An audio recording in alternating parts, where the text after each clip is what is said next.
Si Jesus daw ang sabing siya daan. Ako nagsabi rin ako ang daan. Sinabi ko, hindi kami pwedeng dalawa. Kaya ang anak at ang ama ay iisa.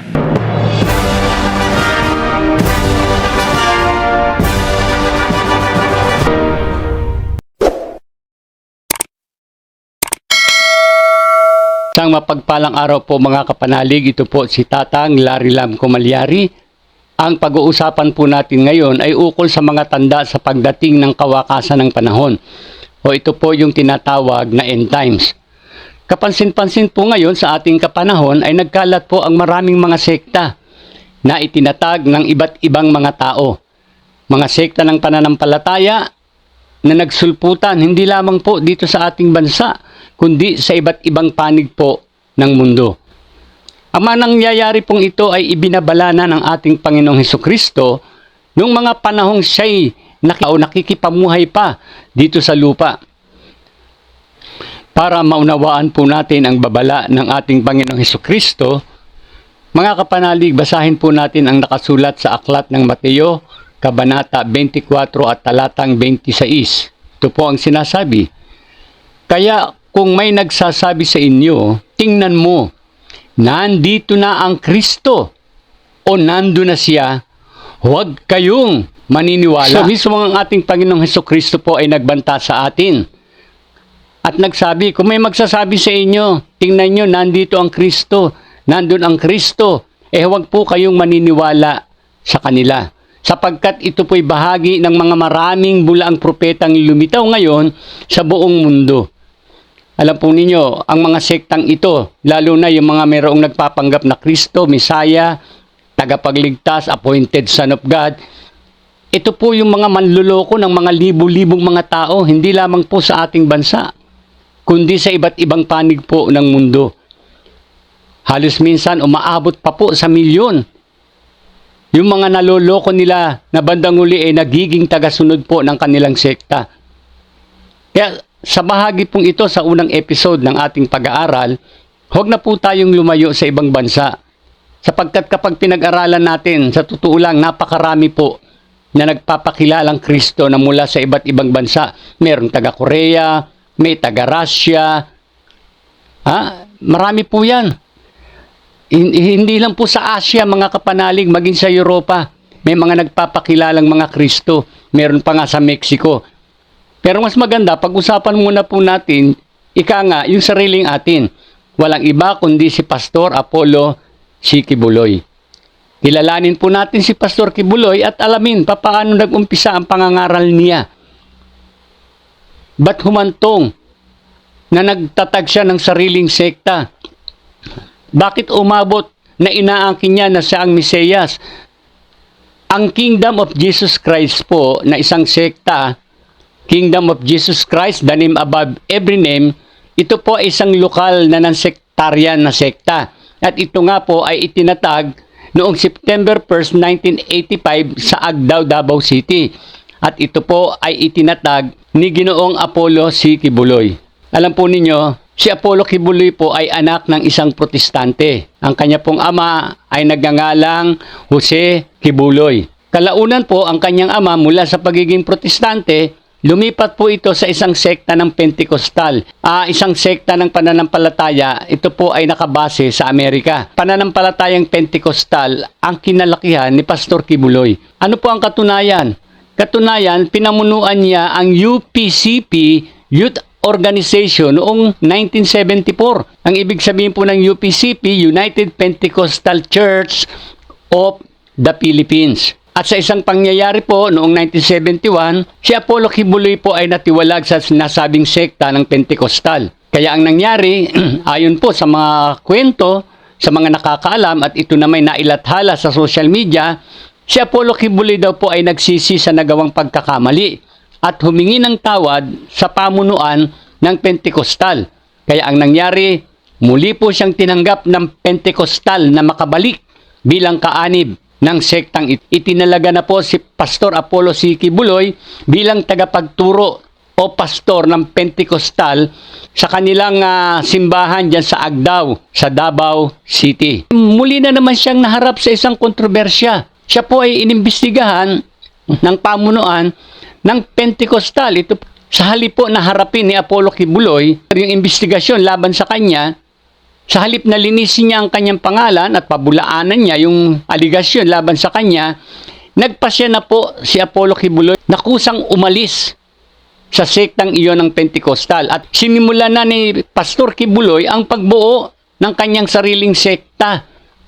Ito po ay nangyari noong September 1, 1985. Ito rin yung taon na kung saan sinimula ni Kibuloy ang pagtuturo diyan po sa isang bahagi ng Villamor Street sa Agdao, Davao City. At pinarehistro niya nga yung kanyang sekta. Yun nga po yung tinatawag Church of Jesus Christ, the name above every name. Ayon pa po sa pahayag ni Apollo Kibuloy, ang kanyang mga tagasunod ay umaabot na raw po sa mahigit 6 na milyong katao at ito po ay nagmula sa 200 iba't ibang mga bansa.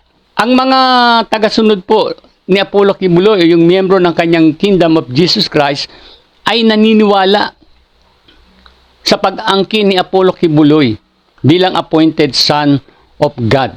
Panoorin po natin ang video ito. Uulitin ko po. Ang mga impormasyong inilalatag po natin dito ay hindi haka-haka, hindi opinion, hindi ginawa para paninira kay Pastor Kibuloy. Ito naman po ay public knowledge at nakapublish po ito, may reference tayo sa social media. Okay po. So itong video panonoorin natin, lalo naman pong hindi ito haka-haka sapagkat ito po ay actual footage ng sinabi ni Kibuloy sa isang bahagi ng kanyang programa. Ginagamit po natin ang mga video sa pag-aaral na ito bilang visual aid lamang po upang maging malinaw sa ating mga nanonood yung mga kaganapan at madaling maunawaan. So pakinggan po natin ang pag-angkin ni Pastor Kibuloy, sorry po, na siya ang bagong appointed son of God. Pakinggan po ninyo mga kapanalig. Si Jesus daw ang sabing siyang daan. Ako nagsabi rin ako ang daan. Sinabi ko hindi kami pwedeng dalawa. Kaya ang anak at ang ama ay iisa. Kaya ginawa niya akong anak, tirahan ng kanyang espiritu. Kaya ang mga sinasabi ko, hindi ko sinabi sa sarili ko, kundi ang amang nananahan sa loob ko. O ayan, ano pong masasabi nyo?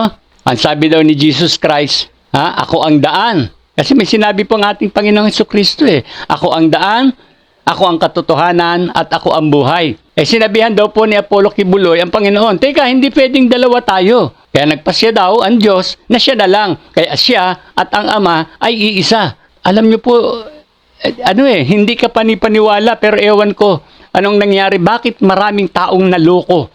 Inaangkin ni Pastor Kibuloy ang pagiging bagong Kristo, ang pagiging bagong Misaya. Pero kung pag-aaralan po natin ang buhay ni Pastor Apollo Kibuloy, ang kontrobersya na kanyang hinaharap ay kabaligtaran po. Kabaligtaran sa mga nangyayari o sa mga nangyayari sa pamumuhay ni Kristo dito sa ating daigdig. Tapos pinaniniwalaan pa siya ng kanyang mga tagasunod.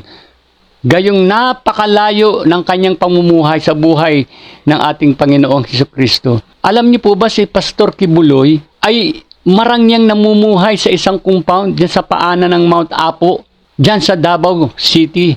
Yung pong tinatawag nila na Prayer Mountain o Bundok ng Panalangin. At ito'y kilala rin bilang, yung sinasabi nila, Garden of Eden Restore. Nandito na raw ang paraiso. Yun, paraiso, ang tawag nila doon. Alam po ninyo, napakalaki ng lugar na ito. Kung ikukumpara po natin ito sa isang maliit na bayan o munisipalidad dito sa ating bansa, halos ganong kalaki yung compound na kung saan nakatira si Kibuloy. Ito po ay may sukat na halos 8 ektarya. At sa compound na ito, nakatira po si Apollo Kibuloy sa isang mansion na may 5 guest room. Ang compound na ito ay ginawang malaparaiso na kung saan dito matatagpuan ang iba't ibang uri ng mga imported na damo, puno, at mga halaman. May mga guest house at function room sa compound na ito. Meron pong helipad doon, kaya napabalita nga si Kibuloy ay may sariling helicopter at jet plane. Yun naman po hindi mapapabulaanan. Sapagkat lumabas nga po sa balita yung pagpapagamit ni Kibuloy ng kanyang private jet plane at helicopter nung nakaraang presidential election kay dating Presidente Duterte ng Davao City. Paano nagagawa ni Apollo Kibuloy ang ganitong marangyang buhay? ang paggastos ng milyon-milyon o sabihin nating bilyong halaga ng pera. Sa ngayon nga po mga kapanalig, nagpapatayo pa siya ng isang indoor arena na halos bilyon ang halaga. Marangya ang kanyang buhay. Paano niya po ito nagagawa mga kapanalig? Alam niyo po kung bakit? Dahil ang lahat po ng tagasunod ni Apollo Kibuloy o miyembro ng kanyang Kingdom of Jesus Christ ay obligadong magbigay ng 10% o ikapu ng kanilang or monthly salary. Pag pinag-aralan po natin ang Biblia, walang ganitong koleksyon ang ating Panginoong Hesukristo. Hindi po siya nagpasasa. Hindi po siya gumawa ng mga bagay na magpasarap sa buhay sa mundong ito. Ano ang patunay? Minsan po sa kanyang pagtuturo, mayroong nagtanong sa kanya, Panginoon, saan po ba kayo nakatira? Alam niyo, sumagot po ang ating Panginoong Hesukristo at ang sagot na yan ay mababasa po natin sa Mateo 8:20. Pakinggan po ninyo mga kapanalig. Mateo, Kabanata 8, talatang 20, ganito po ang sinasabi. Pero sumagot si Jesus, may lungga ang mga paks, may pugad ang mga ibon, pero wala man lang lugar para humiga at magpahinga ang Son of Man. So mga kapanalig, nang tanungin si Jesus ng isa sa mga nakikinig sa kanyang pangangaral, Panginoon, saan ka nakatira? Ang sagot ni Jesus, mabuti pa yung mga paks, yung nasa gubat, merong lunggang inuuwian. Mabuti pa ang mga ibon sa paglipad sa langit o himpapawid, merong pugad na dadapuan.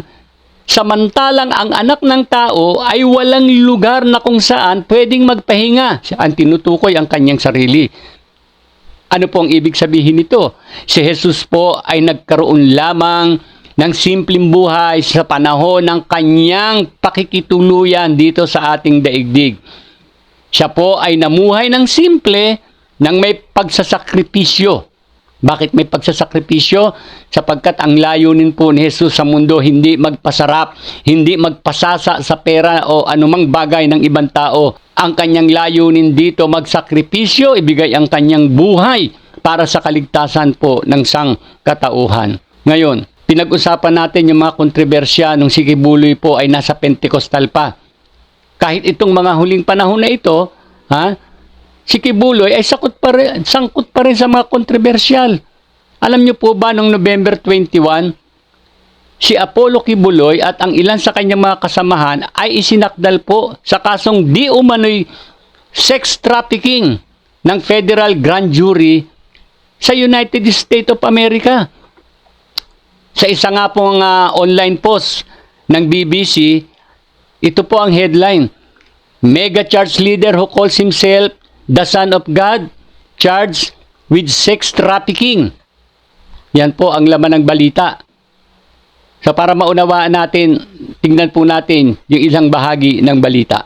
The leader of a Philippines-based church was charged with having sex with women and underage girls who faced threats of abuse and eternal damnation unless they catered to the self-proclaimed Son of God, federal prosecutors announced Thursday. So, ayan po mga kapanalig. Ito po, inilabas natin ito. Uulitin ko uli. Hindi po tayo nagbibintang kay Pastor Kibuloy. Kaya nga sabi natin, aligasyon. Di umano.